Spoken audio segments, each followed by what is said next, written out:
ನಿಜವಾಗ್ಲೂ. Hi all, ಎಲ್ರಿಗೂ ನಮಸ್ಕಾರ. Welcome back to my channel Venu's glimpse. ನಾನು ನಿಮ್ಮೆಲ್ಲರ ಪ್ರೀತಿಯವನ್ನತ್ತ ಇವತ್ತಿನ ವ್ಲಾಗ್ನ ಶುರು ಮಾಡ್ತಾ ಇದ್ದೀನಿ. ಸೊ ಟೈಮ್ ಹತ್ತಿರ 7:30 ಆಗ್ತಾ ಬರ್ತಾ ಇದೆ. ಸೊ ಇವಾಗ ವ್ಲಾಗ್ನ ಸ್ಟಾರ್ಟ್ ಮಾಡಿದ್ದೀನಿ. ಬೆಳಗ್ಗೆಯಿಂದ ಒಂದು ಸ್ವಲ್ಪ ಟಯರ್ಡ್ ಅನ್ನಿಸ್ತಾ ಇತ್ತು, ಹಾಗಾಗಿ ಮಲಗಿಬಿಟ್ಟಿದೆ. ಒಂದು ಸ್ವಲ್ಪ ಪಾರ್ಸೆಲ್ ಕೂಡ ಮಾಡೋದಿತ್ತು, ಕೊರಿಯರ್ ಮಾಡೋದಿತ್ತು. ಅದನ್ನೆಲ್ಲ ಮಾಡಿಬಿಟ್ಟು ಬಂದು ಸ್ವಲ್ಪ ಹೊತ್ತು ರಿಲ್ಯಾಕ್ಸ್ ಮಾಡಿದೆ. ಇವತ್ತು ಫ್ರೈಡೇ ಬೇರೆ, ಸೊ ಹಾಗಾಗಿ ಎದ್ಬಿಟ್ಟು ಫ್ರೆಶ್ ಅಪ್ ಆಗಿ ಪೂಜೆ ಎಲ್ಲ ಮಾಡಿದು ಟೀ ಕಾಫಿ ಕುಡಿದು ಇವಾಗ ವ್ಲಾಗ್ ಶುರು ಮಾಡ್ತಾ ಇದ್ದೀನಿ. ಪಾಪುಗೆ ಬೆಳಗ್ಗೆ ಸ್ನಾನ ಕೂಡ ಮಾಡ್ಸೋಕ್ಕಾಗಲಿಲ್ಲ, ಬಿಕಾಸ್ ಪಾಪು ಎದ್ದೋನು ಯಾಕೋ ಒಂದು ಸ್ವಲ್ಪ ಜಾಸ್ತಿ ನಿದ್ದೆ ಅಂತ ಅನ್ನಿಸ್ತಾ ಇತ್ತು ಅವನಿಗೆ. ಸರಿ ಆಯಿತು ಅಂತ ಮಲಗಿಸಿದ್ವಿ. ಸೊ ಇವಾಗ ಅವನಿಗೆ ಸ್ನಾನ ಮಾಡಿಸ್ತಾ ಇದ್ದೀವಿ. ತುಂಬ ಜನ ಈ ವಿಡಿಯೋ ನೋಡಿ ಕೇಳ್ಬೋದು, ಇಷ್ಟೊತ್ತಲ್ಲಿ ಸ್ನಾನ ಮಾಡಿಸ್ತಾ ಇದ್ದೀರಾ ನೀವು ಅಂತ ಹೇಳಿ. ಆ್ಯಕ್ಚುಲಿ ಮಕ್ಕಳಿಗೆ ಬೆಳಗ್ಗೆ ಮತ್ತು ಸಂಜೆ 2 ಟೈಮ್ ಸ್ನಾನ ಮಾಡಿಸೋರು ಕೂಡ ಇದ್ದಾರೆ, ಆಯಿತಾ. ಯಾಕೆ ಅಂತ ಹೇಳಿದ್ರೆ ಮಕ್ಕಳು ಒಂದೇ ಕಡೆ ಮಲಗಿರ್ತಾರಲ್ಲ, ಸೊ ಮಕ್ಕಳಿಗೆ ಮೈಕೈ ನೋವು ಬರುತ್ತೆ. ಎಷ್ಟು ನಾವು ಎಣ್ಣೆ ನೀರು ಹಚ್ಚಿ ಮಕ್ಕಳಿಗೆ ಸ್ನಾನ ಮಾಡಿಸ್ತೀವೋ ಅಷ್ಟು ಚೆನ್ನಾಗಿ ಮಲಗ್ತಾರೆ ಅಂತ ಹೇಳ್ತಾರೆ. ಸೊ ಇನ್ಫ್ಯಾಕ್ಟ್ ಫಾರಿನ್ ಕಂಟ್ರೀಸಲ್ಲೂ ಕೂಡ ತುಂಬ ಜನ ನೈಟ್ ರೊಟೀನಲ್ಲಿ ಮಕ್ಕಳಿಗೆ ಸ್ನಾನ ಮಾಡಿಸೋದು ಕೂಡ one of the way to soothing. And ತುಂಬ ಜನ ಕೇಳ್ತಾ ಇದ್ರಿ ಕೋಲಿಕ್ ಪೇನ್ಗೆ ನೀವು ಹೇಗೆ ಮಕ್ಕಳನ್ನ ನೋಡ್ಕೊಳ್ತೀರಾ ಅಂತ. ಸೊ ಎಲ್ಲ ಕ್ವೆಶನ್ಸ್, ನಿಮ್ಮ ಒಂದಷ್ಟು ಕ್ವೆಶನ್ಸ್ ಇದೆ, ನಾನು ಲಿಸ್ಟ್ ಮಾಡಿ ಇಟ್ಕೊಂಡಿದ್ದೀನಿ. ಸೊ ಎಲ್ಲ ಕ್ವೆಶನ್ಸ್ಗೂ ನಾನು ಇವತ್ತು ಆನ್ಸರ್ ಮಾಡ್ತೀನಿ. ಸೊ ಬನ್ನಿ, ಜಾಸ್ತಿ ಡಿಲೇ ಮಾಡ್ದರೆ ಇವತ್ತಿನ ವ್ಲಾಗ್ನ ಶುರು ಮಾಡೋಣ. ಇನ್ನೂ ನೀವು ಯಾರಾದರೂ ನನ್ನ ಚಾನಲ್ ಸಬ್ಸ್ಕ್ರೈಬ್ ಮಾಡ್ದಲೇ ನೋಡ್ತಾ ಇದ್ದೀರಾ ಅಂದರೆ ಬೇಗ ಹೋಗಿ ನನ್ನ ಚಾನಲ್ಗೆ ಸಬ್ಸ್ಕ್ರೈಬ್ ಆಗಿ ಸಪೋರ್ಟ್ ಮಾಡಿ ಅಂತ ಹೇಳ್ತಾ ಇವತ್ತಿನ ವ್ಲಾಗ್ ಶುರು ಮಾಡ್ತೀನಿ. ಸೊ ಪೂಜೆ ಎಲ್ಲ ಆಗಿದೆ. ಆ್ಯಕ್ಚುಲಿ ಹೊರಗಡೆ ಹೋಗಿದ್ವಲ್ಲ, ಸೊ ಒಂದು ಸ್ವಲ್ಪ ಆಯಿಲ್ ಕೂಡ ಖಾಲಿ ಆಗಿತ್ತು, ಅದನ್ನೆಲ್ಲ ತೊಗೊಂಡು ಬಂದಿದ್ದೀನಿ. ಸೊ ಇದನ್ನೆಲ್ಲ ಒಂದ್ಸಲ ಚೂರು ಕ್ಲೀನ್ ಮಾಡಿಬಿಟ್ಟು ಕಟ್ಟೆನೆಲ್ಲ, ಅದಾದಮೇಲೆ ಪಾಪುಗೆ ಸ್ನಾನ ಕೂಡ ಮಾಡಿಸ್ಬೇಕು ಇವತ್ತು ಇವಾಗ ಆ್ಯಕ್ಚುಲಿ. ಸೊ ಅದಾದಮೇಲೆ ನೋಡೋಣ ಹೇಗೆ ಹೋಗುತ್ತೆ ಇವತ್ತಿನ ಈವ್ನಿಂಗ್ ಅಂತ ಹೇಳಿ. ಆ್ಯಂಡ್ ತುಂಬ ಜನ ಕೇಳ್ತಾ ಇದ್ರಿ ರಾಗಿ ಮಾಲ್ಟ್ ನಾನು ಏನು ಮಾಡ್ಕೊಂಡಿದ್ದೆ ಬೆಳಗ್ಗೆ ಮಾರ್ನಿಂಗ್ ಬ್ರೇಕ್ಫಾಸ್ಟ್ಗೆ ಅಂತ ಹೇಳಿ. ಅದು ಹೇಗೆ ಮಾಡ್ಕೊತೀರಾ ಮೇಡಮ್, ರೆಸಿಪಿ ತೋರಿಸಿ ಅಂತ ಹೇಳಿದ್ರಿ. ಸೊ ಅದು ಕೂಡ ನಾನು ಇವತ್ತು ನಿಮ್ಮ ಜೊತೆ ಶೇರ್ ಮಾಡ್ಕೊಳ್ತೀನಿ. ವ್ಲಾಗ್ನ ಕೊನೆವರೆಗೂ ನೋಡಿ ಸಪೋರ್ಟ್ ಮಾಡಿ. Okay, let's get started. ಇನ್ನೂ ಒಂದು ಓವರ್ ಹೆಡ್ ಏನಾಗಿದೆ ಅಂದರೆ, ಹೆಲ್ಪರ್ ಬರ್ತಾ ಇದ್ರಲ್ವಾ, ಸೊ ಅವರು ಸಡನ್ನಾಗಿ ಇದ್ದಕ್ಕಿದ್ದಂಗೆ ಬರ್ತಾ ಇಲ್ಲ. 3 ಡೇಸಿಂದ ಫೋನ್ ಮಾಡಿದ್ರೆ ಫೋನ್ ಕೂಡ ಪಿಕ್ ಮಾಡ್ತಾ ಇಲ್ಲ, ಯಾಕೆ ಅಂತ ಕೂಡ ಗೊತ್ತಿಲ್ಲ. ಸೊ ಅವ್ರು ಬರೋ ತನಕ ಫುಲ್ ಕ್ಲೀನಿಂಗು, ಗುಡ್ಸೋದು ಒರೆಸೋದೆಲ್ಲ ನಂದೇ ಆಗಿರೋದ್ರಿಂದ ಸ್ವಲ್ಪ ಕೆಲಸ ಜಾಸ್ತಿ ಆಗಿಬಿಟ್ಟಿದೆ. ಅದ್ರ ಮಧ್ಯೆ ವ್ಲಾಗ್ಸ್ ಮಾಡೋದು ಸ್ವಲ್ಪ ಕಷ್ಟ ಆಗ್ತಾ ಇದೆ. ಬಟ್ ಸಮ್ಹೌ ಬೆಳಿಗ್ಗೆ ಎದ್ದ ತಕ್ಷಣ ಇದನ್ನು ಮಾಡ್ಕೊಂಡು ಬಿಡ್ತೀನಿ, ಮಕ್ಳುಗಳು ಎದಳೋಕ್ಕಿಂತ ಮುಂಚೆ. ಇಲ್ಲಾಂದರೆ ತುಂಬ ಕಷ್ಟ ಆಗುತ್ತೆ. ಬಟ್ ಸಮ್ಹೌ ಅವ್ರಿಲ್ಲ ಅಂದ್ರೂ ಏನು ತೀರಾ ಕಷ್ಟ ಅಂತ ಅನ್ನಿಸ್ತಾ ಇಲ್ಲ, ನಡ್ಕೊಂಡು ಹೋಗ್ತಾ ಇದೆ. ಸೊ ಆಯಿಲ್ ಖಾಲಿ ಆಗಿತ್ತು, ಆಯಿಲ್ ತರಿಸ್ಕೊಂಡು ಬಿಡ್ತೀನಿ. ಸೊ ಈ ರೀತಿ ಫುಲ್ ಪ್ಯಾಕ್ ತರಿಸ್ಕೊಂಡ್ಬಿಟ್ರೆ ಇರುತ್ತೆ. ಇಲ್ಲ ಅಂತಂದರೆ ತುಂಬ ಪ್ರತಿ ಸತಿ ಹೋಗೋದು ಝೆಪ್ಟೋ ಮಾಡೋದು ಕಡಿಮೆ ಆಗುತ್ತೆ. ಸೊ ಇದನ್ನೆಲ್ಲ ಕ್ಲಿಯರ್ ಮಾಡ್ಕೊಂಡ್ಬಿಟ್ಟು ಅಡುಗೆ ಮಾಡೋದಕ್ಕೂ ರೆಡಿ ಮಾಡ್ಕೊಳ್ಬೇಕು.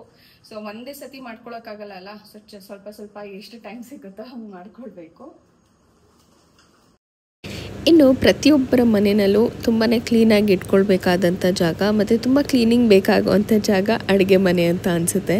ಎಷ್ಟು ಕ್ಲೀನ್ ಮಾಡಿದ್ರೂ ಕಮ್ಮಿ ಅನಿಸ್ತಾ ಇರುತ್ತೆ. ಬಿಕಾಸ್ 3 ಟೈಮು ಇಲ್ಲಿ ಕುಕ್ಕಿಂಗ್ ಮಾಡೋದ್ರಿಂದ ಸ್ಟವ್ ಆಗಿರ್ಬೋದು, ಸ್ಲ್ಯಾಬ್ ಆಗಿರ್ಬೋದು, ತುಂಬ ಬೇಗನೆ ಗಲೀಜಾಗಿಬಿಡುತ್ತೆ. ಮತ್ತು ಎಷ್ಟು ಆರ್ಗನೈಸ್ ಮಾಡಿಟ್ರೂ ಬೇಗ ಅನ್ಆರ್ಗನೈಸ್ಡ್ ಆಗಿಬಿಡುತ್ತೆ. ಸೊ ಹಾಗಾಗಿ ಕಿಚನ್ನ ಕ್ಲೀನಾಗಿ ಇಟ್ಕೊಳ್ಳೋದು ಒಂದು ರೀತಿ ದೊಡ್ಡ ಟಾಸ್ಕ್ ಅಂತಲೇ ಹೇಳ್ಬೋದು. ಇನ್ನು ಕ್ಲೀನೆಲ್ಲ ಮಾಡಾದಮೇಲೆ ನಾನು ತುಂಬ ಜನ ಕೇಳ್ತಾ ಇದ್ರಿ ನನಗೆ ವ್ಲಾಗ್ಸ್ಗಳಲ್ಲಿ, ನೀವು ಹೇಗೆ ನಿಮ್ಮ ಮಾಲ್ಟ್ ಪೌಡರ್ನ ಮಾಡ್ಕೊಳ್ತೀರಾ, ಪ್ರಿಸರ್ವೇಟಿವ್ಸ್ ಏನಾದರೂ ಹಾಕ್ತೀರಾ, ಯಾಕೆಂದರೆ ಮನೆಯಲ್ಲಿ ಮಾಡ್ಕೊಂಡಿದ್ದು ಕೆಲವೊಂದು ಸತಿ ಮೂಗಲ್ ಕಟ್ಟೋ ಅಂಥದ್ದೆಲ್ಲ ಇರುತ್ತೆ. ಸೊ ಹೇಗೆ ಮಾಡ್ಕೊಳ್ತೀರಾ ಅಂತ ಕೇಳ್ತಾ ಇದ್ರಿ. ಸೊ ಇವತ್ತು ನಾನು ನಿಮಗೆ ತೋರಿಸ್ತಾ ಇದ್ದೀನಿ ನಾನು ಯಾವ ರೀತಿ ಮಾಡ್ಕೊಳ್ತೀನಿ ಅಂತ ಹೇಳಿ. ಸೊ ಆಲ್ಮೋಸ್ಟ್ 1 ಕಪ್ಪಷ್ಟು ನಾನಿಲ್ಲಿ ಬಾದಾಮಿನ ಬಳಸ್ಕೊಳ್ತಾ ಇದ್ದೀನಿ. ಹೆಚ್ಚಿಗೆ ಬಳಸ್ಕೊಂಡ್ರೂ ಕೂಡ ಚೆನ್ನಾಗಿ ಇರುತ್ತೆ. ಸೊ ಇಲ್ಲಿ ನಾನು ಆಲ್ಮೋಸ್ಟ್ 1 ಕಪ್ಪಷ್ಟು ಬಾದಾಮಿನ ತೊಗೊಂಡು ನೀಟಾಗಿ ಫ್ರೈ ಮಾಡ್ಕೊಳ್ತಾ ಇದ್ದೀನಿ. ಸೊ ಫ್ರೈ ಮಾಡ್ಕೊಳ್ಬೇಕಾದಷ್ಟು ಮೀಡಿಯಮ್ ಫ್ಲೇಮಲ್ಲೇ ಇಟ್ಟು ಇದನ್ನೆಲ್ಲ ಫ್ರೈ ಮಾಡಬೇಕಾಗತ್ತೆ. ಇಲ್ಲಿ ನಾನು ಡ್ರೈ ಫ್ರೈನ ಮಾಡ್ತಾ ಇದ್ದೀನಿ.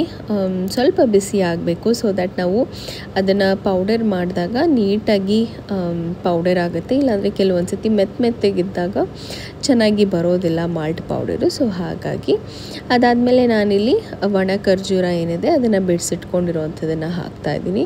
ಇದು ನಿಮ್ಮ ಸ್ವೀಟ್ನೆಸ್ ಪ್ರಕಾರ ನೀವು ಇದನ್ನು ಹಾಕ್ಕೊಳ್ಬೋದು. ಸೊ ನಾನು ಬಾದಾಮಿ ಎಷ್ಟು ತೊಗೊಂಡಿದ್ದೀನೋ ಅಷ್ಟೇ ಅಳತೆಗೆ ನಾನು ಇಲ್ಲಿ ಇದನ್ನು ಕೂಡ ಹಾಕ್ಕೊಂಡಿದ್ದೀನಿ. ಕೆಲವರಿಗೆ ಸ್ವೀಟ್ನೆಸ್ ಜಾಸ್ತಿ ಬೇಕು ಅನ್ನೋರನ್ನ ಕೂಡ ಇದನ್ನು ಮಾಡ್ಕೊಳ್ಬೋದು. ಇನ್ನು ಇದನ್ನು ಕೂಡ ಅಷ್ಟೇ ತುಂಬ ಜಾಸ್ತಿ ಫ್ರೈ ಮಾಡೋಕ್ಕೆ ಹೋಗ್ತಾ ಇಲ್ಲ, ಅಂಟಂಟಾದಂಗೆ ಆಗಿಬಿಡುತ್ತೆ. ಹಾಗಾಗಿ ಒಂದು ಸ್ವಲ್ಪ ಬೆಚ್ಚಗಾಗಿ ಕರುಮ್ ಅನ್ನೋ ಥರ ಆಗಬೇಕು. ಅದಾದಮೇಲೆ ನಾನು ನೆಕ್ಸ್ಟು ಇದು ತಣ್ಣಗಾಗಲಿಕ್ಕೆ ಇನ್ನೊಂದು ಪ್ಲೇಟಿಗೆ ಟ್ರಾನ್ಸ್ಫರ್ ಮಾಡ್ಕೊಳ್ತೀನಿ. ನೆಕ್ಸ್ಟ್ ಬಂದು ವಾಲ್ನಟ್ನ ಹಾಕ್ಕೊಳ್ತಾ ಇದ್ದೀನಿ. ಇದು ಸ್ವಲ್ಪ ಕಮ್ಮಿನೇ ಹಾಕ್ಕೊಳ್ತೀನಿ ಬಿಕಾಸ್ ಕೆಲವ್ರಿಗೆ ಇದ್ರದ್ದು ಟೇಸ್ಟ್ ಅಷ್ಟು ಇಷ್ಟ ಆಗಲ್ಲ. ಪರ್ಸ್ನಲಿ ನನಗೂ ಕೂಡ ಇದ್ರ ಟೇಸ್ಟ್ ಅಷ್ಟು ಇಷ್ಟ ಆಗಲ್ಲ.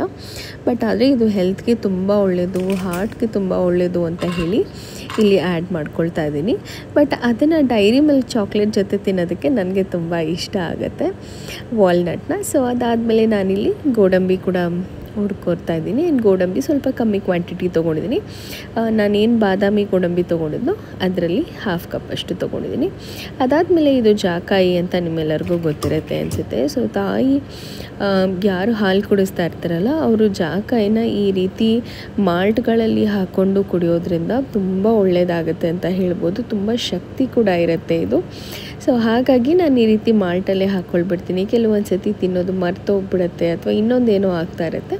ಸೊ ಈ ರೀತಿ ಚಿಕ್ಕದಾಗಿ ಪುಡಿ ಮಾಡ್ಕೊಂಡ್ಬಿಟ್ಟು ಸುಮ್ಮನೆ ಬೆಚ್ಚಗೆ ಮಾಡ್ಕೊಳ್ತೀನಿ. ಆಲ್ಮೋಸ್ಟ್ ಸ್ಟವ್ ಆಫ್ ಮಾಡಿಬಿಟ್ಟಿದ್ದೀನಿ, ನಾನು ನೋಡ್ಬೋದು. ಸುಮ್ಮನೆ ಅದು ಏನೋ ಕಾದಿರುತ್ತೆ ಪ್ಯಾನು, ಅದರಲ್ಲಿ ಒಂದು ಸ್ವಲ್ಪ ಆಡಿಸ್ಬಿಟ್ಟು ಡ್ರೈ ಫ್ರೂಟ್ಸ್ ಎಲ್ಲ ಏನು ಹುರ್ಕೊಂಡಿದ್ರು ಅದಕ್ಕೆ ನಾನು ಆ್ಯಡ್ ಮಾಡ್ಕೊಂಡು ಬಿಡ್ತೀನಿ. ಇನ್ನು ನಿಮ್ಗೇನಾದರೂ ಜಾಕಾಯ್ದು ಟೇಸ್ಟ್ ಇಷ್ಟ ಆಗಲಿಲ್ಲ ಅಂತಂದರೆ ಇದನ್ನು ಸ್ಕಿಪ್ ಮಾಡ್ಬೋದು. ಬಟ್ ಆದರೆ ತುಂಬ ಫ್ಲೇವರ್ ಅಂತ ಏನೂ ಅನಿಸೋದಿಲ್ಲ, ತುಂಬ ಚೆನ್ನಾಗಿ ಇರುತ್ತೆ, ತಿನ್ಬೋದು. ಸೊ ಇವಾಗ ನಾನು ತೊಗೊಳ್ತಾ ಇರುವಂಥದ್ದು ರಾಗಿ ಹಿಟ್ಟನ್ನು ತೊಗೊಳ್ತಾ ಇದ್ದೀನಿ. ಸೊ ರಾಗಿ ಹಿಟ್ಟು, ಸಿರಿಧಾನ್ಯ ಎಲ್ಲದರಲ್ಲೂ ಮಾಡ್ಬೋದು. ನಾನಿವತ್ತು ತೋರಿಸ್ತಾ ಇರುವಂಥದ್ದು ರಾಗಿ ಹಿಟ್ಟಲ್ಲಿ. ಇನ್ನು ಇದೆಲ್ಲ ಕಂಪ್ಲೀಟಾಗಿ ತಣ್ಣಗೆ ಆದಮೇಲೆ ಈ ಒಂದು ಪೌಡರ್ನ ಮಿಕ್ಸ್ ಮಾಡ್ಕೊಳ್ಬೇಕಾಗತ್ತೆ.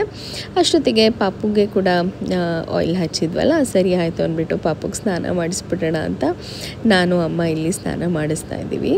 ಪಾಪು ಈಗ ಬರ್ತಾ ಉದ್ದ ಆಗಿಬಿಟ್ಟಿದ್ದಾನೆ. ನಮಗೂ ಕಷ್ಟ ಆಗುತ್ತೆ ಅವನಿಗೆ ಈ ರೀತಿ ಕಾಲ ಮೇಲೆ ಹಾಕ್ಕೊಂಡು ಸ್ನಾನ ಮಾಡಿಸೋದು. ಬಿಕಾಸ್ ಉದ್ದ ಆಗಿಬಿಡ್ತಾರಲ್ಲ, ಅವ್ರ ಕಾಲುಗಳೆಲ್ಲ ನೋಡ್ಬೋದು ಎಷ್ಟು ಇದಾಗಿದೆ. ಸ್ನಾನ ಮಾಡಿಸೋದಕ್ಕೆ ಕಷ್ಟ ಆಗುತ್ತೆ. ಬಟ್ ನಾನು ಮುದ್ದಕ್ಕಂದಾಗೆ ಸ್ನಾನ ಅಂದರೆ ತುಂಬಾ ಇಷ್ಟ.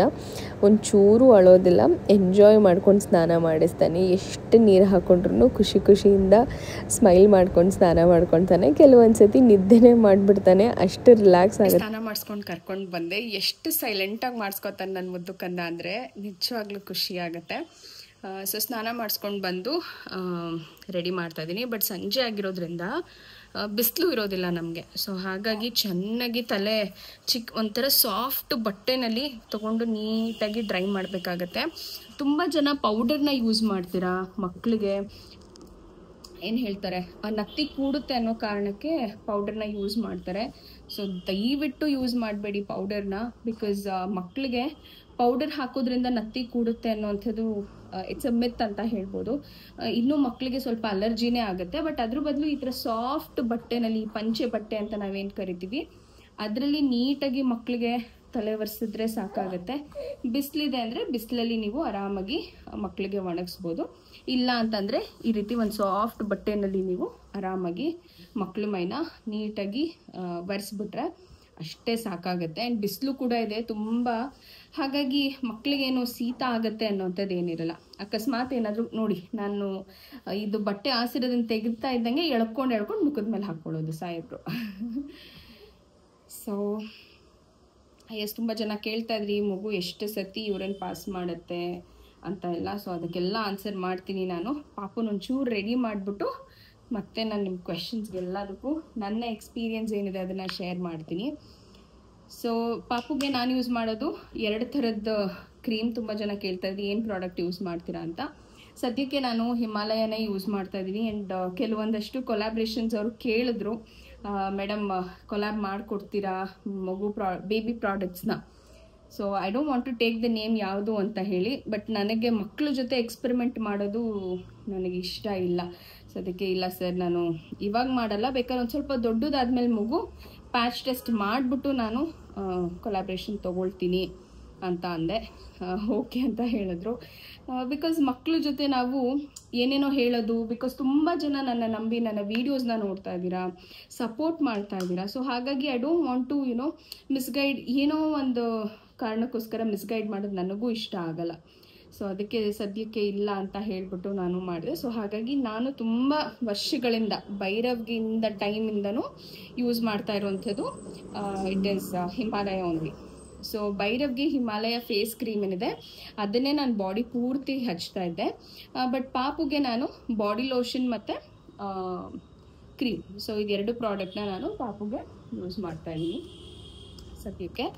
ಆ್ಯಂಡ್ ನಾನು ಹೇಳ್ತಾ ಇದ್ದೆ ನತ್ತಿಗೆ ಪೌಡರ್ನ ಹಾಕಬೇಡಿ, ಬಿಕಾಸ್ ಮಕ್ಕಳಿಗೆ ರೆಸ್ಪಿರೇಟರಿ ಸಿಸ್ಟಮ್ ತುಂಬಾ ಯುನೋ ಡೆವಲಪ್ ಆಗ್ತಾ ಇರುತ್ತೆ. ಸೊ ಅಂಥ ಟೈಮಲ್ಲಿ ನಾವು ಹಾಕ್ಬಿಟ್ರೆ ಪೌಡರ್ ಹಾಕ್ಬಿಟ್ರೆ ಮಕ್ಕಳಿಗೆ ಮೂಗಿಗೆ ಹೋಗಿ ತುಂಬ ಸೀನ್ ಬರುವಂಥದ್ದು ಆ ಥರದ್ದೆಲ್ಲ ಆಗುತ್ತೆ. ಸೊ ಹಾಗಾಗಿ ಮಕ್ಕಳಿಗೆ ಆದಷ್ಟು ನೀವು ಪೌಡರ್ನ ಯೂಸ್ ಮಾಡೋದು ಸ್ಟಾಪ್ ಮಾಡಿ. ಬೇಕು ಅಂತಂದರೆ ಮಕ್ಕಳಿಗೆ ರ್ಯಾಷಸ್ ಆಗುತ್ತೆ ಅಂತ ಅಂದಾಗ ಒಂದು ಸ್ವಲ್ಪ ಮಕ್ಕಳಿಗೆ ಕಟ್ಸ್ ಬರೋಕ್ಕೆ ಶುರುವಾಗುತ್ತೆ. ಸೊ ಅಲ್ಲಿ ಬೇಕಾದರೆ ಒಂಚೂರು ಪೌಡರ್ನ ನೀವು ಬಳಸ್ಕೋಬೋದು. ಬಟ್ ಯಾವುದೇ ಕಾರಣಕ್ಕೂ ನತ್ತಿಗೆ ಪೌಡರ್ ಹಾಕೋದ್ರಿಂದ ಶೀತ ಇಳಿಯುತ್ತೆ ಅನ್ನೋದಾಗಲಿ, ಅಥವಾ ಏನು ಹೇಳ್ತಾರೆ ನತ್ತಿ ಕೂಡುತ್ತೆ ಅಂತ ಹೇಳ್ತಾರೆ, ಫೋರ್ ಹೆಡ್ ಅಂತ ನಾವೇನು ಕರಿತೀವಿ, ಅದು ಕೂಡುತ್ತೆ ಪೌಡ್ರ್ ಹಾಕೋದ್ರಿಂದ ಅಂತ ಹೇಳ್ತಾರೆ. It is absolutely no, it is not that case. So ಹಾಗಾಗಿ ಲೋಷನ್ನ ಬೇಕಾದರೆ ಹಚ್ಚಿ, ನೀವು ಚೆನ್ನಾಗಿ ಹಚ್ಚಿ. ಬಿಕಾಸ್ ಪಾಪುಗೆ ಏನಾಗಿತ್ತು, ಇಲ್ಲಿ ವೈಟ್ ಪ್ಯಾಚ್ ಥರ ಬಂದಿತ್ತು. ಸೊ ನಾನು ಡಾಕ್ಟರ್ನ ಕೇಳಿದಾಗ ಅವ್ರು ಹೇಳಿದ್ದು ನನಗೆ ಯೂಶ್ವಲಿ 6 hours ಒಂದ್ಸತಿ ಮಾಯ್ಶ್ಚರೈಸ್ ಮಾಡಿದ್ರೆ ಸಾಕು ಅಂತ. ಸೊ ನಾನು ಪೌಡರ್ನ ಇಷ್ಟು ತೊಗೊಳ್ತಾ ಇದ್ದೀನಿ. ಇದನ್ನು ಎಲ್ಲಿಗೆ ಹಾಕ್ತಾ ಇದ್ದೀನಿ ಅಂದರೆ, ಪಾಪು ಡೈಪರ್ ಹಾಕಿರುತ್ತಲ್ಲ, ಸೊ ರ್ಯಾಷಸ್ ಆಗಿರುತ್ತೆ ಅಂತ 2 ತೊಡೆ ಸೈಡಲ್ಲಿ ನಾನು ಇದನ್ನು ಜಸ್ಟ್ ಸ್ಪ್ರಿಂಕಲ್ ಮಾಡ್ತೀನಿ ಅಷ್ಟೇ. ಕೆಲವರು ಮೈಗೆಲ್ಲ ಹಚ್ಚೋದು, ಮುಖಕ್ಕೆಲ್ಲ ಹಚ್ಚೋದು ಮಾಡ್ತಾರೆ. I don't do that. ಮತ್ತು ಕೆಲವರು ಬೊಟ್ಟಿಟ್ಟಾಗ ಅದ್ರ ಮೇಲೆ ಕೂಡ ಪೌಡರ್ನ ಹಚ್ತಾರೆ. ನಾನು ಬೊಟ್ಟು ಇಡಲ್ಲ, ಬಿಕಾಸ್ ನಮ್ಮ ಮನೆಯವ್ರು ಅದೇ ಹೇಳ್ತಿರ್ತಾರೆ, ಮಕ್ಕಳು ಹೆಂಗೆ ಬೊಟ್ಟಿಡಬೇಕು, ದೃಷ್ಟಿ ಆಗುತ್ತೆ ಅಂತೆಲ್ಲ. ಬಿಕಾಸ್ ನನ್ನ ಮಗುನ ಎಲ್ಲೂ ಹೊರಗಡೆ ಕರ್ಕೊಂಡು ಹೋಗಲ್ಲ, ಏನೂ ಇಲ್ಲ. ಸೊ ಹಾಗಾಗಿ ಇಟ್ಸ್ ಓಕೆ, ಮನೆಯಲ್ಲೇ ಇರ್ತಾನಲ್ಲ ಅಂತ ನಾನು ಬೊಟ್ಟು ಹಾಕಿದಾಗಲೂ ನಾನು ಪೌಡರ್ನ ಯೂಸ್ ಮಾಡಲ್ಲ. ಸೊ ಇದಿಷ್ಟಾದರೆ ಪಾಪುದು ರೆಡಿ ಆಗುತ್ತೆ. ಆ್ಯಂಡ್ ಡ್ರೆಸ್ ಹಾಕಿ ಒಂದು ಡೈಪರ್ ಹಾಕ್ಬಿಟ್ರೆ ಮಗುದು ಮುಗೀತು. ಜಾಸ್ತಿನೂ ಬಟ್ಟೆಗಳನ್ನ ಹಾಕಲ್ಲ ನಾನು ಮಗುಗೆ. ಯಾಕೆ ಅಂತ ಹೇಳಿದ್ರೆ ಈ ಸೆಕೆನಲ್ಲಿ ಮಕ್ಕಳಿಗೆ ಹೀಟ್ ರ್ಯಾಷಸ್ ಅಂತ ಬಂದ್ಬಿಡುತ್ತೆ. ಅಂದರೆ ಚಿಕ್ಕ ಸಣ್ಣದಾಗಿ ಗುಳ್ಳೆಗಳು ಬರೋ ಅಂಥದ್ದಾಗುತ್ತೆ. ಸೊ ಹಾಗಾಗಿ I don't want to take any chances with my baby. ಹಾಗಾಗಿ ನಾನು ಇದನ್ನೇ ಹಾಕ್ತೀನಿ. ಬಟ್ ಕೆಲವೊಂದು ಸತಿ ಏನಾಗ್ಬಿಡುತ್ತೆ ಅಂದರೆ, ನಾವು ಹೀಟ್ ರ್ಯಾಷಸ್ಸಿಂದ ತಡೆಯೋಕ್ಕೆ ಹೋಗ್ತೀವಿ, ಕೆಲವೊಂದು ಸತಿ ಏನಾಗುತ್ತೆ ಸೊಳ್ಳೆಗಳು ಬಂದು ಕಚ್ಚೋದು ಅದೆಲ್ಲ ಆಗೋಗುತ್ತೆ.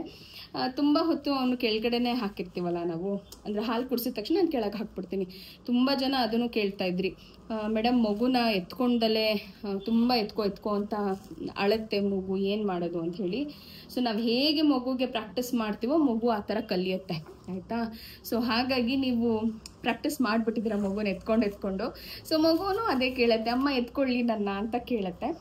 ಸೊ ಸ್ವಲ್ಪ ಟೈಮ್ ಹಿಡಿಯುತ್ತೆ, ರೂಢಿ ಮಾಡಿಸಿ. ಹಾಲು ಕುಡಿಸಿದ ತಕ್ಷಣ ಕೆಳಗಡೆ ಹಾಕಿ ಕಂಫರ್ಟ್ ಝೋನ್ ಕ್ರಿಯೇಟ್ ಮಾಡಬೇಕು ಮಕ್ಕಳಿಗೆ.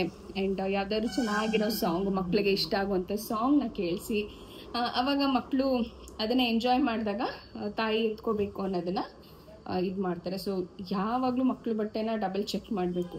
ಎಷ್ಟೇ ಚೆನ್ನಾಗಿ ಒಗ್ದಿಟ್ಟಿದ್ರು ಕೆಲವೊಂದು ಸತಿ ಗೊತ್ತಿಲ್ಲದಲ್ಲೇನೋ ಚಿಕ್ಕ ಇರುವೆಗಳಾಗಿರ್ಬೋದು. ಬಿಕಾಸ್ ಮಕ್ಕಳು ಹಾಲು ಕುಡಿತಾ ಇರ್ತಾರಲ್ಲ, ಸೊ ಎಲ್ಲೋ ಬೆಡ್ ಮೇಲೋ ಎಲ್ಲಿಂದನೋ ಬಂದ್ಬಿಡುತ್ತೆ. ಸೊ ಮಕ್ಕಳು ಮನೆ ಎಷ್ಟು ಕ್ಲೀನಾಗಿದ್ರೂ ಇಟ್ ಈಸ್ ಕಮ್ಮಿನೇ. ಓಕೆ, ಸೊ ಪಾಪುಗೆ ಈಗ ಡ್ರೆಸ್ ಹಾಕಿ ಅಚ್ಚು ಈಸ್ ಗೆಟಿಂಗ್ ರೆಡಿ. ಸೊ ಇನ್ನೊಂದು 5 minutes 10 minutes ಹಾಲು ಕುಡಿಸ್ಬಿಟ್ರೆ ಸಾಹೇಬ್ರು ಆರಾಮಾಗಿ ಪೀಸ್ಫುಲ್ಲಾಗಿ ಮಲ್ಕೋತಾರೆ, ಯಾವುದೇ ರೀತಿ ಟೆನ್ಷನ್ ಇಲ್ಲ. Yes, isn't it baby? Now you're going to sleep? Oh, what is Amma talking? What is Amma talking about you? What is Amma talking about you? What is Amma talking about you? Hi. ನೀನು ಮೈ ಬಿಟ್ಕೊಂಡು ಇಲ್ಲೆಲ್ಲ ಬರಬೇಡ, ಆಮೇಲೆ ನೀನು ಮೈ ಬಿಟ್ಕೊ ಬಂದಿದ್ಯಾ ಅಂತ YouTuber delete ಮಾಡಿಬಿಡ್ತಾರೆ ವಿಡಿಯೋನ. So I should be very careful now on, because ಆ ವಿಡಿಯೋ ಡಿಲೀಟ್ ಆದಾಗಿಂದನೂ I am very very very cautious. So yes, ಮುದುಕಂದ ರೆಡಿ ಆದ. ಈಗ ಹಾಲು ಕುಡಿಸ್ಬಿಟ್ಟು ಪ್ಯಾಚಿಂಗ್ ಮಾಡಿಸಿ ಮತ್ತೆ ವಿಡಿಯೋನ ಕಂಟಿನ್ಯೂ ಮಾಡ್ತೀನಿ. ಓಕೆ. ಎಲ್ಲ ರೆಡಿ ಮಾಡಿಬಿಟ್ಟು ಬಂದಿದ್ದಾಯಿತು. ಆ್ಯಂಡ್ ಹುರಿದಿಟ್ಟಿದ್ದೆಲ್ಲನೂ ಸ್ವಲ್ಪ ತಣ್ಣಗಾದ್ಮೇಲೆ ರುಬ್ಕೊಳ್ಬೇಕಾಗತ್ತೆ. ಬಿಸಿನಲ್ಲೇ ರುಬ್ಬಿಟ್ಟೆ ಏನಾಗುತ್ತೆ ಅಂದರೆ ಒಂಥರ ಈ ಥರ ಮುದ್ದೆ ಥರ ಆಗಿಬಿಡುತ್ತೆ. ಸೊ ಯಾವುದೇ ಒಂದು ಮಾಲ್ಟು ಅಥವಾ ನಾವು ಪ್ರಿಸರ್ವ್ ಮಾಡಿ ಅದನ್ನು ಬಳಸ್ತೀವಿ ಅಂದರೆ ಯಾವಾಗಲೂ ಅದನ್ನು ಬಿಸಿ ಮಾಡಿ ಸ್ವಲ್ಪ ತಣ್ಣಗೆ ಮಾಡಾದ್ಮೇಲೆ ಅದನ್ನು ಬಳಸೋದು ಒಳ್ಳೆಯದು. ಸೊ ದಟ್ ಅದು ಏನಂತಾರೆ ಮುಗ್ಲು ಕಟ್ಟೋ ಥರ ಆಗೋದಿಲ್ಲ. ಓಕೆ, ಸೊ ಇವಾಗ ನಾನು ರಾಗಿ ಹಿಟ್ಟನ್ನ ತುಪ್ಪ ಹಾಕ್ಕೊಂಡು ಹುರ್ಕೊಳ್ತೀನಿ. ರಾಗಿ ಹಿಟ್ಟನ್ನ ಹುರಿಯೋಕ್ಕೆ ಸ್ವಲ್ಪ ಟೈಮ್ ಬೇಕಾಗುತ್ತೆ. ಲೋ ಫ್ಲೇಮಲ್ಲೇ ಇಟ್ಟು ಚೆನ್ನಾಗಿ ಘಮ ಬರೋ ತನಕ ಹುರ್ಕೊಳ್ಬೇಕಾಗತ್ತೆ. ಸೊ ನಾನು ಅದನ್ನು ಹುರ್ಕೊಳ್ತಾ ಇದ್ದೀನಿ. ಈಗ 2 ಸ್ಪೂನಷ್ಟು ತುಪ್ಪನ ಬಿಸಿ ಆಗೋಕ್ಕೆ ಇಟ್ಟಿದ್ದೀನಿ. ತುಂಬ ಹೊತ್ತೇನು ಬೇಕಾಗಲ್ಲ, ಜಸ್ಟ್ ಒಂದು 20 ಸೆಕೆಂಡ್ಸಲ್ಲೆಲ್ಲ ತುಪ್ಪ ಕರಗಿಬಿಡುತ್ತೆ. ಇದಕ್ಕೆ ನಾನು ರಾಗಿ ಹಿಟ್ಟನ್ನ ಬಳಸ್ಕೊಂಡು ಹುರ್ಕೊಳ್ತೀನಿ. ರಾಗಿ ಚೆನ್ನಾಗಿ ಘಮ ಬರೋ ತನಕ ಹುರಿಬೇಕಾಗತ್ತೆ. ಇದು ನೋಡ್ಬೋದು ವೈಟ್ ಕಲರ್ ಇದೆ. ಸೊ ಇದನ್ನು ಹುರಿದಂಗೆ ಸ್ವಲ್ಪ ಕಲರ್ ಚೇಂಜ್ ಆಗುತ್ತೆ. ಆಲ್ಮೋಸ್ಟ್ ಬ್ರೌನಿಶ್ ಬ್ಲ್ಯಾಕ್ ಥರ ಆಗುತ್ತೆ. ಸೊ ಅಲ್ಲಿವರೆಗೂ ಸಮಾಧಾನವಾಗಿ ನಾವು ಹುರಿಬೇಕು. ಸ್ವಲ್ಪ ಜಾಸ್ತಿ ಫ್ಲೇಮ್ ಇಟ್ಕೊಂಡು ಬಿಟ್ವಿ ಅಂತಂದರೆ ಚೆನ್ನಾಗಿ ಆಗೋದಿಲ್ಲ, ಸೀದ್ಬಿಡುತ್ತೆ. ನೋಡ್ಬೋದು ಕಲರ್ ಇವಾಗ ಚೇಂಜ್ ಆಗಿದೆ ಮತ್ತು ಎರೋಮಾ ಕೂಡ ಬರೋಕ್ಕೆ ಶುರುವಾಗಿದೆ.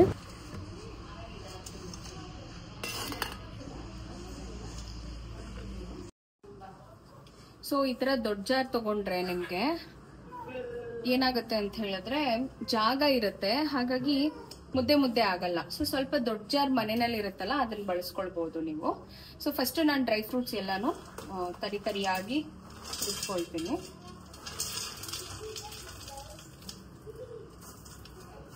ನೋಡಿ ಎಷ್ಟು ಕರುಮ್ ಅಂತ ಸೌಂಡ್ ಬರ್ತಾ ಇದೆ. ಸೊ ಈ ತರ ಬಂದ್ರೆ ಚೆನ್ನಾಗಿ ಆಗಿದೆ ಅಂತ.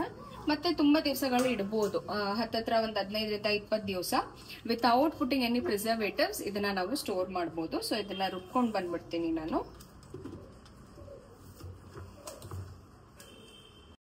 ಸೊ ನೋಡ್ಬೋದು ಈ ತರ ತರಿ ತುಂಬಾ ತೆಳ್ಳಗೂ ಮಾಡ್ಕೊಳ್ಬಾರ್ದು, ತುಂಬಾ ಸಾಫ್ಟ್ ಮಾಡ್ಕೊಂಡ್ಬಿಟ್ರು ಚೆನ್ನಾಗ್ ಅನ್ಸಲ್ಲ. ಸೊ ಈ ರೀತಿ ತರಿಯಾಗಿರ್ಬೇಕು.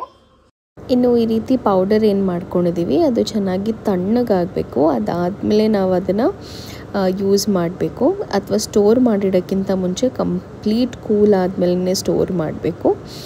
ಬಿಕಾಸ್ ನಾವು ಸ್ವಲ್ಪ ಬಿಸಿ ಇದೆ ಅಥವಾ ಬೆಚ್ಚಗಿದೆ ಅಂತಲೂ ಹಾಕ್ಬಿಟ್ರೆ ತುಂಬ ಸತಿ ಚಾನ್ಸಸ್ ಇರುತ್ತೆ ಮುಗ್ಲು ಕಟ್ಬಿಡೋಕ್ಕೆ. ತುಂಬ ಜನ ಹೇಳ್ತೀರಾ ಮೇಡಮ್ ಮುಗ್ಲು ಕಟ್ಬಿಡ್ತು ಅಂತ ಹೇಳಿ. ಸೊ ಆ ರೀತಿ ಆಗಬಾರ್ದು ಅಂದರೆ ಕಂಪ್ಲೀಟಾಗಿ ಅದು ತಣ್ಣಗಾಗೋಕ್ಕೆ ಬಿಡಬೇಕು. ಸೊ ಅದಕ್ಕೆ ಈ ರೀತಿ ದೊಡ್ಡದಾಗಿರುವಂಥ ಪಾತ್ರೆ ಅಥವಾ ಈ ರೀತಿ ಬೇಷನ್ ಏನಿರುತ್ತೆ ಅದಕ್ಕೆ ಹಾಕ್ಬಿಟ್ಟು ಕಂಪ್ಲೀಟ್ ತಣ್ಣಗೆ ಮಾಡಿಸ್ಬೇಕು. ಇನ್ನು ಅದಾದಮೇಲೆ ಬೆಲ್ಲ ಹಾಗೂ ರಾಗಿ ಹಿಟ್ಟು ಏನಿತ್ತು ಅದನ್ನು ಕೂಡ ನಾನಿಲ್ಲಿ ರುಬ್ಕೊಳ್ತೀನಿ. ಸೊ ಇದು ರುಬ್ಕೊಳ್ಳೋದಕ್ಕೆ ಪೌಡರ್ ಆಲ್ರೆಡಿ ಆಗಿರುತ್ತೆ, ಬಟ್ ಬೆಲ್ಲ ಕೆಲವೊಂದು ಸತಿ ಆಗೇ ಇರುತ್ತಲ್ಲ, ಹಾಗಾಗಿ ರುಬ್ಕೊಳ್ಬೇಕಾಗುತ್ತೆ. ಈ ಡ್ರೈ ಫ್ರೂಟ್ಸ್ ಕೂಡ ಪೌಡರ್ ಆಗಿದೆ, ಇದಕ್ಕೆ ನಾನು ಸೇರಿಸ್ಕೊಳ್ತಾ ಇದ್ದೇನೆ. ರಾಗಿ ಹಿಟ್ಟು ಎರಡನ್ನೂ ಒಟ್ಟಿಗೆ ಹಾಕಿ ನಾನು ಮಿಕ್ಸ್ ಮಾಡ್ತಾ ಇದ್ದೀನಿ. ಸೊ ಸ್ವಲ್ಪ ಮಿಕ್ಸಿಗೆ ಹಾಕಿದಾಗ ಬಿಸಿ ಆದಂಗೆ ಆಗುತ್ತೆ, ಹಾಗಾಗಿ ಒಂದು ಸ್ವಲ್ಪ ಈ ರೀತಿ ದೊಡ್ಡದು ಬೇಷನ್ ಥರ ಏನಾದರೂ ತೊಗೊಂಡ್ಬಿಟ್ಟು ನೀಟಾಗಿ ಇದು ತಣ್ಣಗಾಗಬೇಕು. ಕಂಪ್ಲೀಟ್ ತಣ್ಣಗಾದ್ಮೇಲೆ ನಾವು ಇದನ್ನ ಬಾಕ್ಸಿಗೆ ಸ್ಟೋರ್ ಮಾಡಬೇಕು. ಆ್ಯಂಡ್ ಡ್ರೈ ಫ್ರೂಟ್ಸ್ದು ಇದು ಎಲ್ಲ ನೀಟಾಗಿ ಮಿಕ್ಸ್ ಮಾಡಬೇಕಾಗುತ್ತೆ. ಈ ರೀತಿ ಮಿಕ್ಸ್ ಮಾಡಿಬಿಟ್ಟು ಒಂದು 10 ನಿಮಿಷ ಹಾಗೆ ಹಿಂಗೆ ಸುಮ್ಮನೆ ಇಟ್ಟರೆ ಆಗುತ್ತೆ, ನೀಟಾಗಿ ತಣ್ಣಗಾಗುತ್ತೆ. ಅದಾದಮೇಲೆ ನಾವು ಒಂದು ಸ್ಟೀಲ್ ಕಂಟೈನರು ಅಥವಾ ಪ್ಲಾಸ್ಟಿಕ್ ಕಂಟೈನರು, ಪ್ಲಾಸ್ಟಿಕ್ಗಿಂತ ಸ್ಟೀಲ್ ಅಥವಾ ಗ್ಲಾಸ್ ಕಂಟೈನರಲ್ಲಿ ಇದನ್ನ ಸ್ಟೋರ್ ಮಾಡಿಟ್ಕೊಂಡು ಹತ್ತತ್ರ ನೀವು 2 ತಿಂಗಳ ತನಕನೂ ನೀವು ಇದನ್ನ ಬಳಸ್ಕೊಳ್ಬಹುದು. ಮನೆಯಲ್ಲೂ ಕೂಡ ಇದನ್ನ ಮಾಡ್ಬೋದು. ನಾವು ಯಾವುದೇ ರೀತಿ ಹೊರಗಡೆ ಮಾಡಿ ತಗೊಂಡ್ ಬರ್ತೀವಿ ಅಂದ್ರೆ ಅದಕ್ಕೆ ಪ್ರಿಸರ್ವೇಟಿವ್ಸ್ ಹಾಕಿಲ್ದಲೆ ಮಾಡೋದಕ್ಕೆ ಚಾನ್ಸೇ ಇಲ್ಲ ಅಲ್ವಾ. ಸೊ ಮನೆಯಲ್ಲೇ ಈ ರೀತಿ ಮಾಡ್ಕೊಳ್ಬಹುದು. ಅಂಡ್ ಈ ರೀತಿ ಮಾಡಿ ನಾನು ನನ್ನ ಫ್ರೆಂಡು ಕೂಡ ಟೇಸ್ಟ್ ಕೊಟ್ಟಾಗ ಬೇಕು ಅಂತ ಹೇಳಿ ಒಂದು ಚಿಕ್ಕ ಬಾಟಲ್ ಅವಳಿಗೂ ಕೂಡ ಮಾಡಿಕೊಟ್ಟಿದ್ದೆ, ತುಂಬಾ ಇಷ್ಟಪಟ್ಟು ತಿಂದ್ರು. ಸೊ ಹಾಗಾಗಿ ನೀವು ಕೂಡ ಈ ರೀತಿ ಮಾಡಿಕೊಂಡು ಟ್ರೈ ಮಾಡಿ. ಸೊ ಆ ಚಿಕ್ಕ ಕಂಟೈನರೇ ಆಲ್ಮೋಸ್ಟ್ ಅವಳಿಗೆ 1 ವೀಕ್ ಅಷ್ಟು ಬಳಸ್ಕೊಂಡು ತಿಂದು. ಸೊ ನೀವು ಕೂಡ ಇದನ್ನ ಟ್ರೈ ಸ್ಟಾರ್ಟ್ ಮಾಡು. ಲಾಸ್ಟ್ ಟೈಮ್ ಮಾಡಿದ್ವಲ್ಲ ಅದೇ ಇದು. ಓಕೆ, ಭೈರವ್ ನೋಡಿ ಈ ಹಾರ್ಲಿಕ್ಸು ಬೋರ್ಮೆಟಾ ತಿಂತಾರಲ್ಲ ಆ ಥರ ಇದನ್ನ ತಿಂತಾನೆ. How is it? ಸೂಪರ್. ನೋಡಿ ಮಕ್ಳಿಗೂ ಕೂಡ ತುಂಬಾ ಇಷ್ಟ ಆಗುತ್ತೆ. ಇದ್ರಲ್ಲಿ ಇದನ್ನ ಹಂಗೆ ಕೊಟ್ಟಿದ್ರೆ ಖಂಡಿತವಾಗ್ಲೂ ಭೈರವು ಈ ವಾಲ್ನಟ್ಟು ಅದನ್ನೆಲ್ಲ ತಿಂತಾ ಇರ್ಲಿಲ್ಲ. ಬಟ್ ಇದನ್ನ ನೋಡಿ ಎಷ್ಟು ಖುಷಿಯಾಗಿ ಪಟ್ಕೊಂಡು ತಿಂತಾ ಇದ್ದಾನೆ. ಹಾರ್ಲಿಕ್ಸ್ ಇದೆ ನೋಡಿ, ಹಾರ್ಲಿಕ್ಸ್ ಕೂಡ ನಾವು ಮನೆಯಲ್ಲೇ ಮಾಡ್ಕೊಳ್ಬೋದು, ಗೋಧಿ ತಂದಿಟ್ಟು ಮಾಡ್ಕೊಳ್ಬೋದು. ಬಟ್ ನನಗೆ ಅಷ್ಟು ಟೈಮ್ ಇಲ್ಲ ಅಂತ ಇದನ್ನ ತರಿಸಿದ್ದೀನಿ. ಪೈರವ್ಗೆ ಹಾರ್ಲಿಕ್ಸ್ ತುಂಬಾ ಇಷ್ಟ ಆಗುತ್ತೆ, ಹಂಗೆ ಸುಮ್ಮನೆ ತಿಂತಾನೆ. ಬಟ್ ಒಂದು ಕನ್ಸರ್ನ್ ಏನು ಅಂದ್ರೆ ಅಷ್ಟೇ ಟೇಸ್ಟಿಯಾಗಿ ಇರುತ್ತೆ, ಮಕ್ಳಿಗೆ ಶುಗರ್ ಕಂಟೆಂಟ್ ಜಾಸ್ತಿ ಇರುತ್ತೆ ಇದರಲ್ಲಿ. ಸೊ ಇದು ಒಂದ್ಸತಿ ತಂದಿದ್ದೀನಿ, ಬಟ್ ಸ್ವಲ್ಪ ಕಷ್ಟ ಆದ್ರೂ ಪರವಾಗಿಲ್ಲ, ಮನೆಯಲ್ಲೇ ಮಕ್ಕಳಿಗೆ ಹಾರ್ಲಿಕ್ಸ್ನ ಮಾಡ್ಕೊಡೋಣ ಅಂತ ಹೇಳಿ. ಸೊ ಇದು ಕಂಪ್ಲೀಟ್ ಆಗಿ ತಣ್ಣಗಾಗಿದೆ. ಇವಾಗ ನಾನು ಇದನ್ನ ಬಾಕ್ಸ್ಗೆ ಶಿಫ್ಟ್ ಮಾಡ್ಕೊಳ್ತೀನಿ. ಸೊ ನೋಡಿ, ಆಲ್ಮೋಸ್ಟ್ ಇಷ್ಟು ಆಗಿದೆ. ಅಂದ್ರೆ ರಾಗಿ ಫ್ಲೋರ್ ನಾನು ಅರ್ಧ ತಗೊಂಡಿದ್ದೀನಿ ಅಂಡ್ ಮಿಕ್ಕಿದ ಎಲ್ಲ ಕ್ವಾಂಟಿಟಿನೂ ಆಲ್ಮೋಸ್ಟ್ ಕಾಲ್ kg ಇಷ್ಟು ತಗೊಂಡು ಹುರ್ಕೊಂಡು ರುಬ್ಬಿರೋವಂಥದ್ದು. ಅಂಡ್ ಇದಕ್ಕೆ ಜಾಕಾಯಿ ಫ್ಲೇವರ್ ಇಷ್ಟ ಆಗುವಂಥವ್ರು ಹಾಕೊಳ್ಳಿ. ಇಷ್ಟ ಆಗ್ಲಿಲ್ಲ ನಮಗೆ ಜಾಕಾಯಿ ಅಂತ ಹೇಳಿದ್ರೆ ಅದನ್ನ ಸ್ಕಿಪ್ ಕೂಡ ಮಾಡ್ಬೋದು. ತುಂಬಾ ಜನಕ್ಕೆ ಜಾಕಾಯಿ ಈ ಕೋಲ್ಡ್ ಇರುತ್ತೆ ನೋಡಿ, ಬೆಳಿಗ್ಗೆ ಎದ್ದ ತಕ್ಷಣ ಸೀನೋ ಅಂಥದ್ದು ಅದೆಲ್ಲ ಇರುತ್ತಲ್ಲ, ಜಾಕಾಯಿ ತಿನ್ನೋದ್ರಿಂದ ತುಂಬಾ ಒಳ್ಳೇದಾಗತ್ತೆ. ಬಟ್ ನಿಮ್ಗೆ ಅದ್ರದ್ದು ಫ್ಲೇವರ್ ಅಷ್ಟು ಇಷ್ಟ ಆಗ್ಲಿಲ್ಲ ಅಂತಂದ್ರೆ ಇದಕ್ಕೆ ಹಾಕೊಳ್ಳೋದು ಬೇಡ, ನೀವು ಸಪ್ರೇಟ್ ಆಗೋ ಅದನ್ನ ತಿನ್ಬೋದು. ಓಕೆ, ಸೊ ಇವಾಗ ನಾನು ಹಾಲ್ಕಾಯಕ್ಕೆ ಇಟ್ಟಿದ್ದೀನಿ. ಇನ್ಸ್ಟೆಂಟ್ ಆಗಿ ಕೂಡ ಇದನ್ನ ಮಾಡ್ಕೊಳ್ಬಹುದು. ನಾವು ಹೇಗೆ ಬೋರ್ಮಿಟಾ ಹಾರ್ಲಿಕ್ಸ್ ಆ ತರ ಯೂಸ್ ಮಾಡ್ತೀವೋ ಅದು ತರನು ಬಳಸ್ಬೋದು ನೀವು. ಇಲ್ಲ ನಮ್ಗೆ ಸ್ವಲ್ಪ ತರ ಬೇಕು ಅಂತ ಹೇಳಿದ್ರೆ ಹಾಲ್ಗೂ ಹಾಕೊಂಡು ಕುದಿಸ್ಕೋಬಹುದು, ಇಲ್ಲ ನೀರ್ಗೆ ಹಾಕೊಂಡು ಕುದಿಸ್ಬೋದು. ತುಂಬಾ ಜನ ಹಾಲಲ್ಲಿ ಬೇಡ ಕೊಲೆಸ್ಟ್ರಾಲ್ ಅಂತ ಅನ್ನುವಂಥವ್ರು ನೀರಲ್ಲಿ ಕೂಡ ಇದನ್ನ ಮಿಕ್ಸ್ ಮಾಡ್ಕೊಂಡು ಕುದಿಸ್ಕೊಂಡು ಕುಡಿದ್ರು ಚೆನ್ನಾಗಿರುತ್ತೆ. ಸೊ ನಾನಿವಾಗ ಹಾಲ್ಗೆ ಹಾಕೊಂಡು ಕುಡಿತಾ ಇದ್ದೀನಿ. ಅಂಡ್ ಇದರಲ್ಲಿ ರಾಗಿ ಇದೆ, ಬೆಲ್ಲ ಇದೆ. So very very very important, because delivery ಆದ್ಮೇಲೆ ತುಂಬಾ ಬ್ಲಡ್ ಲಾಸ್ ಆಗಿರುತ್ತೆ. ಸೊ ಎಲ್ಲ ಕಂಟೆಂಟು ನಮ್ಮ ಬ್ಲಡ್ ನ ರೀಗೇನ್ ಮಾಡ್ಲಿಕ್ಕೆ ತುಂಬಾ ಹೆಲ್ಪ್ ಆಗುತ್ತೆ. ಸೊ ಆಲ್ಮೋಸ್ಟ್ 2 ಸ್ಪೂನ್ಸ್ ಅಷ್ಟು ನಾನು ಹಾಕೊಂಡಿದ್ದೀನಿ. ಸೊ ಇದನ್ನ ಎತ್ತಿಟ್ಬಿಡ್ತೀನಿ, ನೀರ್ ಬೀಳ್ದಲ್ಲೇ ಇರೋ ತರ ಹುಷಾರಾಗಿ ಇದನ್ನ ನೋಡ್ಕೊಳ್ಬೇಕಷ್ಟೇ. ಸೊ ಹಾಲು ಕೂಡ ಕಾದಿದೆ, ಇದಕ್ಕೆ ನಾನು ಹಾಕೊಳ್ತೀನಿ. ನೋಡಿ ಈ ರೀತಿ ಪೌಡರ್ ಆಗಿದೆ. ಸೊ ಬೋರ್ಮಿಟಾ ಹಾರ್ಲಿಕ್ಸ್ ಎಲ್ಲ ಯಾವ ತರ ಆಗುತ್ತೋ ಅದೇ ರೀತಿ. ಸೊ ನೋಡಿ, ಯಾವ ಹಾರ್ಲಿಕ್ಸು ಬೋರ್ಮಿಟಾ ಏನೂ ಬೇಡ, ಇಷ್ಟು ಟೇಸ್ಟಿಯಾಗಿ ಬರುತ್ತೆ ಇದು. ನೋಡಿ ಫ್ಲೇವರ್ ಕೂಡ ತುಂಬಾ ಚೆನ್ನಾಗಿರುತ್ತೆ. ಮತ್ತು ನೋಡ್ಬೋದು ಇದು ಹಾಕಿದ ತಕ್ಷಣ ಇಷ್ಟು ಥಿಕ್ ಆಗುತ್ತೆ ಕನ್ಸಿಸ್ಟೆನ್ಸಿ, ಬಿಕಾಸ್ ನಾವು ಇದಕ್ಕೆ ಎಲ್ಲ ಥರದ ಡ್ರೈ ಫ್ರೂಟ್ಸ್ ಹಾಕಿದ್ದೀವಿ. ಸೊ ತುಂಬಾನೇ ರುಚಿಯಾಗಿ ಬರುತ್ತೆ, ಅಷ್ಟೇ ಹೆಲ್ದಿ ಕೂಡ. ಆ್ಯಂಡ್ ತುಂಬ ಜನ ಕೇಳ್ತಾ ಇದ್ರೆ ಮೇಡಮ್ ಇದನ್ನು ಮಾಡ್ಕೊಳ್ಳೋದು ಹೇಗೆ ಅಂತ, ಮಾಡಿಬಿಟ್ಟು ಪೋಸ್ಟ್ ಮಾಡಿದ್ದೀನಿ. ನೀವು ಕೂಡ ಮಾಡಿ ನನಗೆ ಕಮೆಂಟ್ ಮಾಡಿ ಹೇಳಿ ಹೇಗೆ. ಸೊ ನಿಮಗೆ ಬೇಕು ಅಂತಂದರೆ ಸ್ವಲ್ಪ ಸಕ್ಕರೆನೋ ಅಥವಾ ಬೆಲ್ಲನೋ ಬಳಸ್ಕೊಳ್ಬೋದು. ಕೆಲವ್ರಿಗೆ ಸ್ವಲ್ಪ ಸ್ವೀಟ್ನೆಸ್ ಇಷ್ಟ ಆಗಲ್ಲ ಅಂತ ಅನ್ನೋರು ಕಮ್ಮಿ ಕೂಡ ಬಳಸ್ಕೊಬೋದು. ಸೊ ನಿಮ್ಮ ಟೇಸ್ಟ್ ತಕ್ಕನಾಗಿ ನೀವು ಮಾಡ್ಕೊಳ್ಬೋದು. ಇದರಲ್ಲಿ ನೀವು ಬೇಕಾದ್ರೆ ಉಪ್ಪನ್ನ ಬಳಸ್ಕೊಂಡು ಮಾಡ್ಬೋದು, ಅದಕ್ಕೆ ಬೇರೆ ಪ್ರೊಸೀಜರ್ ಇದೆ. ಬಟ್ ಡ್ರೈ ಫ್ರೂಟ್ಸ್ ಜೊತೆ ಉಪ್ಪು ಅಷ್ಟು ಚೆನ್ನಾಗಿ ಹೊಂದಲ್ಲ ಅನ್ನೋ ಕಾರಣಕ್ಕೆ ನಾನು ಇದಕ್ಕೆ ಬೆಲ್ಲ ಹಾಕೊಂಡಿದ್ದೀನಿ. ಸೊ ಕೆಲವ್ರಿಗೆ ಸ್ವೀಟ್ ಇಷ್ಟ ಆಗಲ್ಲಪ್ಪ, ಬೆಳಿಗ್ಗೆ ಎದ್ದ ತಕ್ಷಣ ನಮಗೆ ಸ್ವೀಟ್ ತಿನ್ನಕ್ಕಾಗಲ್ಲ ಅನ್ನೋರು ಕೂಡ ಇದನ್ನ ಸ್ವಲ್ಪ ಉಪ್ಪು ಹಾಕೊಂಡು ಕೂಡ ಕುಡಿಬೋದು, ರುಚಿಯಾಗಿ ಇರುತ್ತೆ. ಉಪ್ಪು ಪೆಪ್ಪರು, ಬಟ್ ಅದಕ್ಕೆ ಸ್ವಲ್ಪ ಬೇರೆ ಮೆಥಡ್ ಇರುತ್ತೆ. ಅದು ಬೇಕು ಅಂತ ಹೇಳಿದ್ರೆ ನನಗೆ ಕಮೆಂಟ್ ಮಾಡಿ ಹೇಳಿ, ನಾನು ಆ ಮಾಲ್ಟ್ ಕೂಡ ನಿಮಗೆ ಮಾಡಿ ತೋರಿಸ್ತೀನಿ. ಓಕೆ, ಬಂದಿದೆ ಅಂತ ಹೇಳಿ. ಸೊ ಎಸ್, ಇದಾಗಿತ್ತು ಇವತ್ತಿನ ವ್ಲಾಗ್. ಐ ಹೋಪ್ ಇವತ್ತಿನ ವ್ಲಾಗ್ ನಿಮ್ಮೆಲ್ಲರಿಗೂ ಇಷ್ಟ ಆಗಿದೆ ಅಂತ ಅನ್ಕೊಳ್ತೀನಿ. ಸೊ ನೋಡ್ಬಿಡ್ತೀನಿ ಟೇಸ್ಟ್ ಹೇಗಿದೆ ಅಂತ. ನಿಜವಾಗ್ಲೂ ಹೇಳಬೇಕು ಅಂತ ಹೇಳ್ತಲ್ಲ, ಬಟ್ ತುಂಬ ಚೆನ್ನಾಗಿದೆ. ಆ ತರಿಯಾಗಿ ಡ್ರೈ ಫ್ರೂಟ್ಸ್ ನಾವೇನು ಮಾಡ್ಕೊಂಡಿದ್ದೀವಿ ತುಂಬ ಚೆನ್ನಾಗಿ ಸಿಗುತ್ತೆ ಬಾಯಿಗೆ. ಇಷ್ಟ ಕೂಡ ಆಗ್ತಾ ಇದೆ ನನಗೆ. ನೀವು ಕೂಡ ಟ್ರೈ ಮಾಡಿ ಹೇಳಿ. ಐ ಹೋಪ್ ಇವತ್ತಿನ ವ್ಲಾಗ್ ನಿಮ್ಮೆಲ್ಲರಿಗೂ ಇಷ್ಟ ಆಗಿದೆ ಅಂತ ಅನ್ಕೊಳ್ತೀನಿ. ಇಷ್ಟ ಆಗಿದ್ರೆ ಡೆಫಿನೆಟ್ಲಿ ಲೈಕ್ ಮಾಡಿ, ಶೇರ್ ಮಾಡಿ, ಹಾಗೂ ನನ್ನ ಚಾನಲ್ಗೆ ಸಬ್ಸ್ಕ್ರೈಬ್ ಆಗಿ ಸಪೋರ್ಟ್ ಮಾಡಿ ಅಂತ ಹೇಳ್ತಾ ಮತ್ತೆ ಸಿಗ್ತೀನಿ ಮುಂದಿನ ವಿಡಿಯೋದಲ್ಲಿ. ಅಲ್ಲಿವರೆಗೂ ನಮಸ್ಕಾರ, take care, love you all and bye.